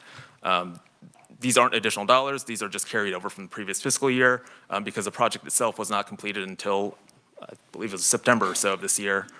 So a bit into fiscal year 26. There is also about $650,000 that reappropriated from the division budget. These are excess operating funds. The division of the budget had included within their budget expenses to relocate to the Docking State Office Building. The move came in lower than they anticipated, so these funds reappropriated from 25 to 26. Additionally, we'll see a similar thing with the Office of Public Advocates. Their operating expenditures came in lower than anticipated, and so those excess dollars, about $330,000, reappropriated from 25 to 26.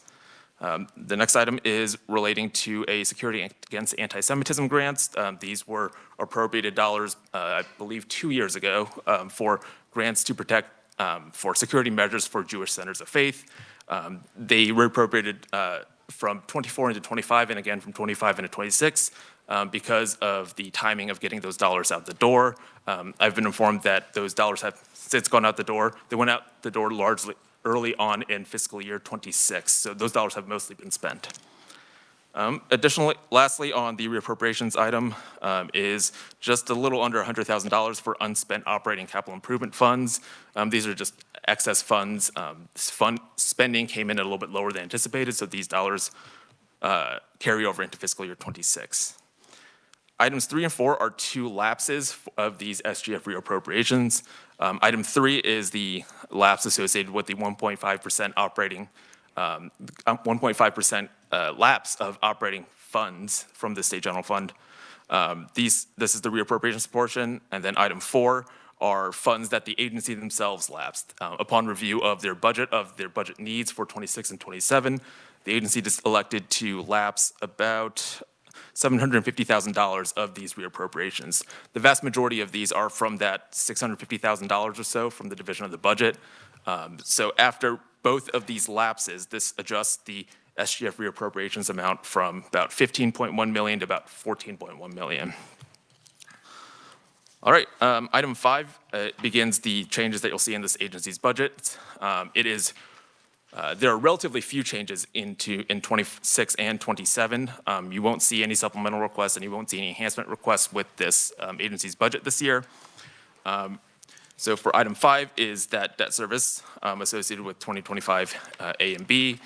When the legislature approved dollars for it last session, that was before the Kansas Development Finance Authority had closed on those bonds. So we intentionally estimated more than what was necessary for the first year's debt service payment as well as the cost of issuance. Those bonds came in a little bit lower than we had budgeted for, so these we see a corresponding decrease for that. They adjust expenditures downward by a little under $800,000. Item number 6 is the other portion of the final docking payment. So we talked about the SGF portion and the reappropriations portion. These are the last ARPA dollars that are associated with it. So combined with the SGF reappropriations number, this comes in about $10.7 million, about half SGF, half ARPA. This is the last amount that has been allocated for the project and goes out the door in fiscal year 26. Item number 7 is a substantively similar item to what we heard last year. Over the past couple of years, the Office of Procurement and Contracts has indicated that they have been pretty regularly understaffed relative to the amount of work they have been receiving. In conversations with the agency, they indicate that their workload overall increased pretty dramatically in the COVID pandemic years, largely due to large amounts of federal funds or pandemic relief funds that agencies got. So the workload increased during the pandemic years. After the pandemic, the office indicates that the workload still remains relatively high. A lot of those agencies, they indicate, have maintained those contracts and those procurements, but instead of using pandemic funds, they instead use other funding sources. So the workload hasn't decreased. And so they have increased both their expenditures as well as added some FTE positions to account for this. We see an increase of about a little over $950,000 and 9 FTE positions. This is to add some additional personnel to the office to better align with the workload that they are receiving.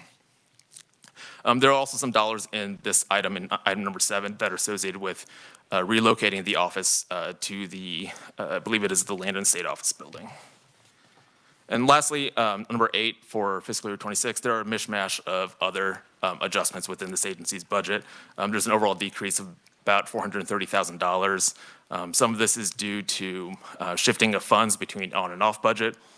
Some of this is due to salaries and wages expenditures that came in a little lower than anticipated. For example, the Office of Public Advocates is receiving less in federal funds, so they're spending less on salaries.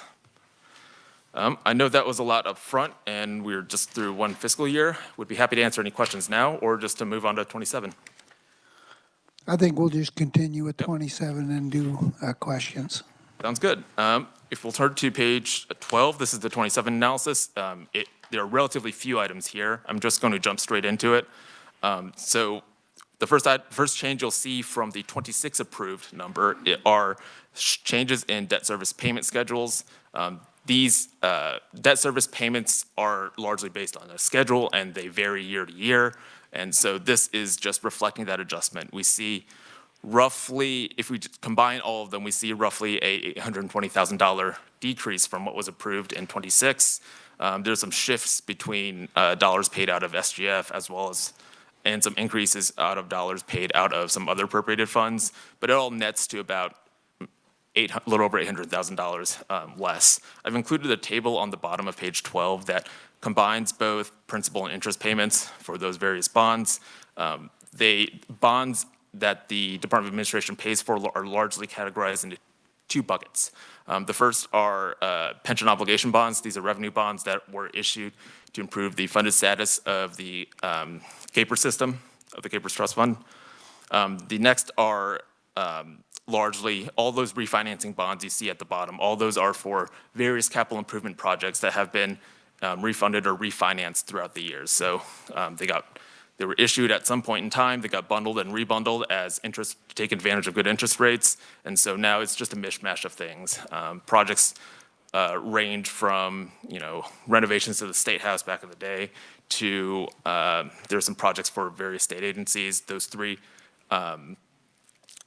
projects that we see in 2025 A and B, the Department of Corrections, KBI, and Kansas State capital improvements projects, that's what you'll see here. And so taken together, this all results in roughly $150 million, it's a little higher of a number, for debt service payments.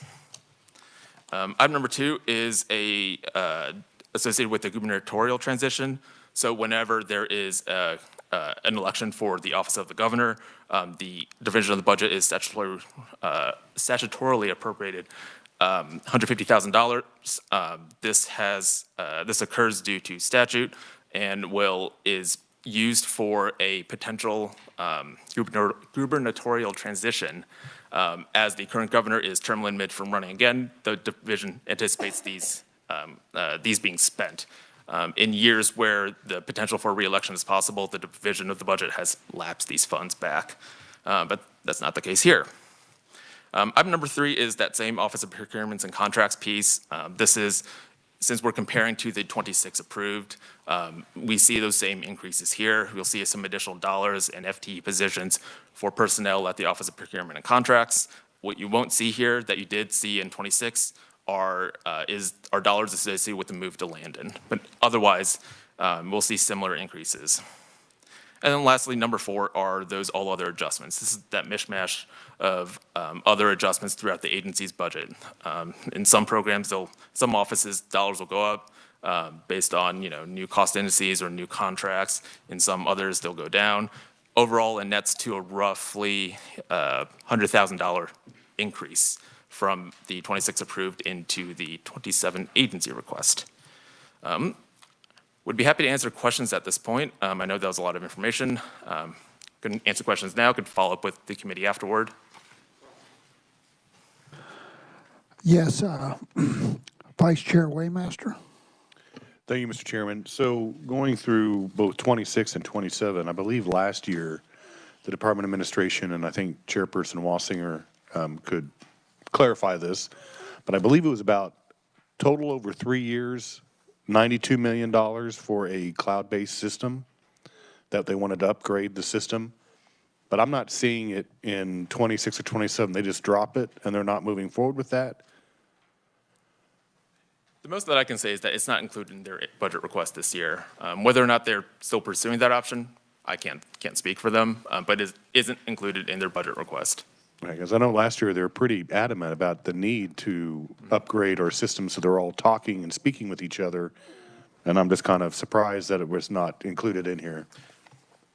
If it would be helpful, let me see. What I have learned with conversations and with conversations with the department as well as with reading the division of the budget documents, they still recognize that as a need that needs to be addressed, but they haven't included dollars for it. So. Right, thank you, Stevens. Thank you, Mr. Chairman. Representative Hoffman. Thank you, Mr. Chairman. The $150,000 for the gubernatorial transition, does that include the $15,000 for Cedar Crest? It does not. No, this is so where is it at? Or is it not in? in the budget? Oh, probably lumped in with the, built in with the approved number.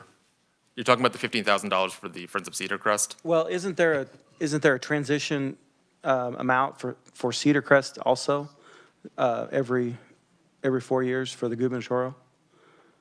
Oh, my apologies. I misunderstood. Those costs would be associated with, they're lumped in with this 150. They're lumped into this 150. Okay, all right, thank you. Senator Fagg. Thank you, Mr. Chairman. Thank you for your presentation. On page 10, when you went into that, where we wrote a new bond for $121 million, the KSU K-heirs, before that was done, the $45 million, was that paid for out of like a KSU budget? So the 24 legislature authorized bonding authority for those. So those entities were prepared to issue bonds for those projects. But before they did, that's when the discussion on consolidating those occurred. And that's, so those bonds were not issued. So those dollars didn't go out those dollars were not spent for those bonds. Okay, so my question is, KSU has debt and debt service, and this would have been one of those. And as we consolidated, we took other items and put it together and put it on the state and freed it up from KSU. Yes, that's correct. That's exactly, okay. The other statement that I'd like to make is that when you look at this, everything we do is revenue bond. Is that correct? Yes, that is correct. Okay, so I'm trying to work on, we need to be able to do GO bonds, and that's for another day, but it will save us money, and we need to understand that. And it'll take longer than you'll want to hear today. Thank you. Other questions? Senator Petty. So I have a question.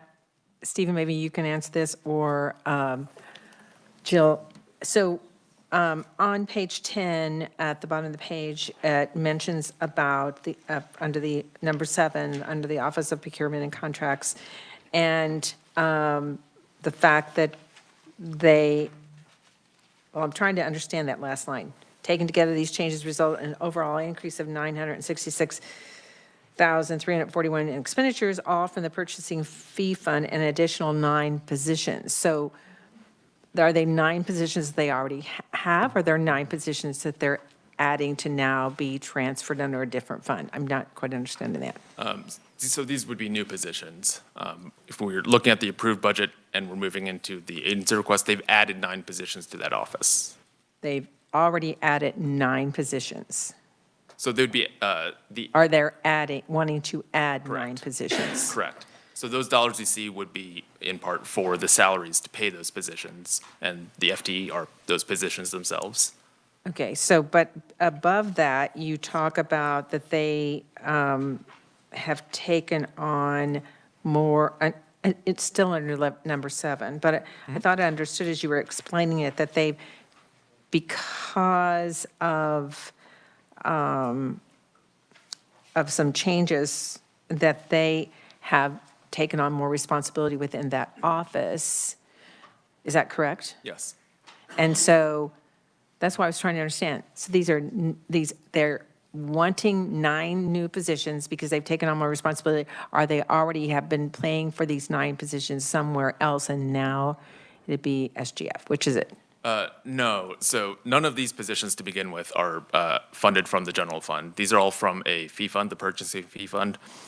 So these would be new positions. Up until, fiscal year 26, they had, don't remember off the top of my head, they have a set number of FTE positions within this office. These would be 9 new positions that you'll see should the legislature approve those positions and the funding for them. So these are new positions that would be added for 26. Okay, thanks. Representative Wassinger. Thank you, Mr. Chair. Stephen, can you tell me where the purchasing fee funds come from? Oh, I have that information on my computer. If the committee will permit me a minute to get to it, I can. That's up to the chair. Yeah. I can get it.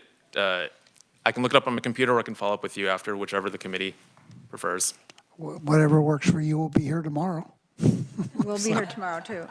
But the other thing is that it looks like there's 9 new positions in 26, And another 9 new position in '27? No. So because we are comparing against the 26 approved, so 26 approved, just for example's sake, let's say there's 10 positions.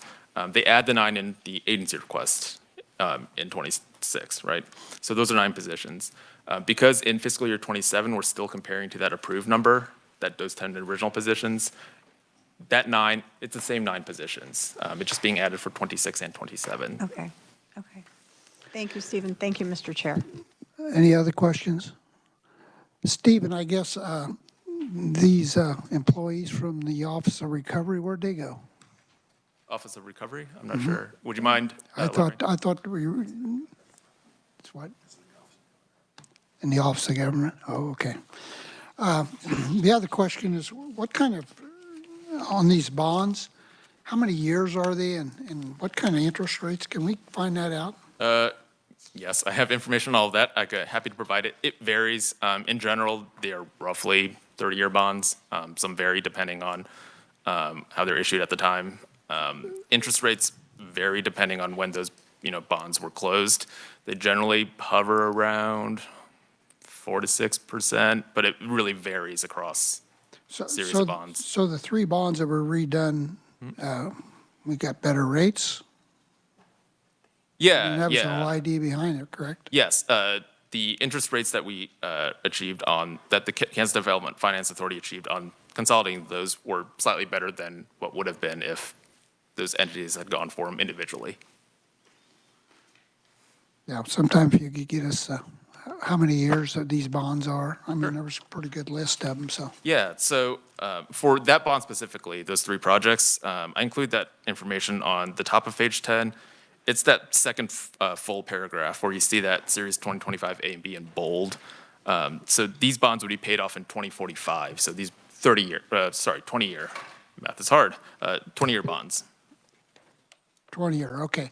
I was referencing page 12 at the bottom. Oh, yes, I have that information. Rather than take up, I don't know, if the next hour of your time, I'll follow up with it. And as long as I get it, anyone else wants it, just let Stephen know. But I was just curious, sometimes there's advantages in paying some of these off, sometimes there's advantage in refinancing them, and so just curious. Senator Fagg. Thank you, Mr. Chairman. Also, you might put on that whether they're callable or not, too. That's a big thing. Thank you. Any other questions? Seeing none, okay. Committee, we need to approve the minutes from the last meeting. Has everyone had a chance to look at them? Senator Petty. Make a motion to approve the minutes. I have a motion, we have a second. Second by Representative Neighbor. Questions, discussion? Seeing none, all in favor? Aye. Opposed? Motion carries. Jill, you had some additional information on the fire marshal. Would you mind sharing that? Yes, sir. I believe Representative Hoffman asked, are the elevator inspection fees statutory, and can the agency charge less or not charge at all in 1 year? So yes, the yes, the fees are statutory. They are in Chapter 44, Article 18, and all of the fees say shall not exceed X amount of dollars. And so it is the revisor's office opinion that they could charge less, they could charge 0 in 1 year. And then we also discussed if it was the committee's desire, whether we thought they could put it in a proviso, and we think that that would be legal for 1 year to put it in a proviso to ask the agency, notwithstanding what's said in the statute, to charge X, whatever X is to you guys. Okay, thank you. Thank you. Also, committee, the green sheet on the economic development initiatives funds, everyone should have got a copy of that, so. KTA lunch. Pardon me? KTA. Oh, yeah. And tomorrow, KTA is having lunch from 12 to 1:30, and I know there's a lot of folks on the committee who are wanting to attend that, so we'll make sure that we're out of here in time to attend that. Dylan, do you have something? Very briefly, just going to let you know, look in your emails tonight, you should receive an email from us that's going to have the digital copies of all the testimony as well as answers from previous meetings that you have asked. So rather than give you a bunch of jumbled pieces of paper, it'll be inside of the email. Thank you. Anyone else have anything? Well, with that, we'll see everybody at 9 instead of 10 tomorrow, so we can try to get everyone out of here